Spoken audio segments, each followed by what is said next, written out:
بسم اللہ الرحمن الرحیم۔ اللہ کے نام سے شروع جو نہایت مہربان رحمت والا ہے۔ الم تر کیف فعل ربک باصحاب الفیل الم یجعل کیدہم فی تضلیل وارسل علیہم طیرا ابابیل ترمیہم بحجارۃ من سجیل فجعلہم کعصف مأکول۔ کیا تم نے نہ دیکھا کہ تمہارے رب نے ان ہاتھی والوں کا کیا حال کیا؟ کیا اس نے ان کے مکر و فریب کو تباہی میں نہ ڈالا اور ان پر فوج در فوج پرندے بھیجے جو انہیں کنکر کے پتھروں سے مارتے تھے تو انہیں جانوروں کے کھائے ہوئے بھوسے کی طرح کر دیا۔ اس صورت میں جو واقعہ بیان کیا گیا ہے اس کا خلاصہ یہ ہے کہ یمن اور حبشہ کے بادشاہ ابرہہ نے جب حج کے موسم میں لوگوں کو بیت اللہ کا حج کرنے کی تیاری کرتے ہوئے دیکھا تو اس نے اس غرض سے صنعاء میں ایک کنیسہ یعنی عبادت خانہ بنایا کہ حج کرنے والے مکہ مکرمہ جانے کی بجائے یہیں آئیں اور اسی کنیسہ کا طواف کریں۔ عرب کے لوگوں کو یہ بات بہت ناگوار گزری اور قبیلہ بنی کنانہ کے ایک شخص نے موقع پا کر اس کنیسہ میں قضائے حاجت کی اور اس کو نجاست سے آلودہ کر دیا۔ جب ابرہہ کو یہ بات معلوم ہوئی تو اسے بہت طیش آیا اور اس نے قسم کھائی کہ وہ کعبہ معظمہ کو گرا دے گا۔ چنانچہ وہ اس ارادے سے اپنا لشکر لے کر چلا۔ اس لشکر میں بہت سے ہاتھی بھی تھے اور ان کا پیشرو ایک بڑے جسم والا کوہ پیکر ہاتھی تھا جس کا نام محمود تھا۔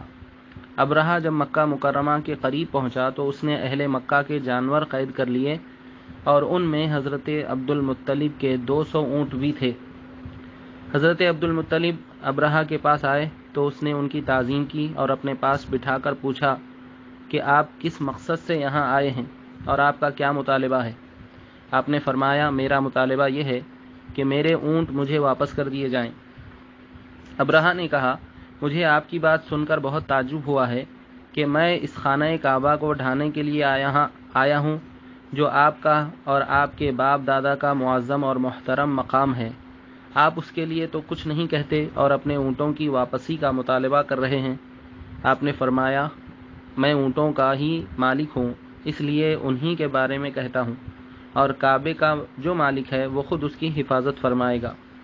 یہ سن کر ابرہہ نے آپ کے اونٹ واپس کر دیے۔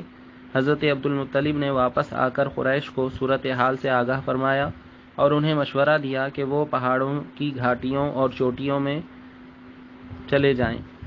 چنانچہ قریش نے ایسا ہی کیا اور حضرت عبد المطلب نے کعبہ کے دروازے پر پہنچ کر بارگاہ الہی میں کعبہ کی حفاظت کی دعا کی اور دعا سے فارغ ہو کر آپ بھی اپنی قوم کی طرف چلے گئے۔ ابرہہ نے صبح اپنے لشکر کو تیاری کا حکم دیا تو اس وقت محمود نامی ہاتھی کی حالت یہ تھی کہ جب اسے کسی اور طرف چلاتے تو چلتا تھا لیکن جب کعبہ کی طرف اس کا رخ کرتے تو وہ بیٹھ جاتا تھا۔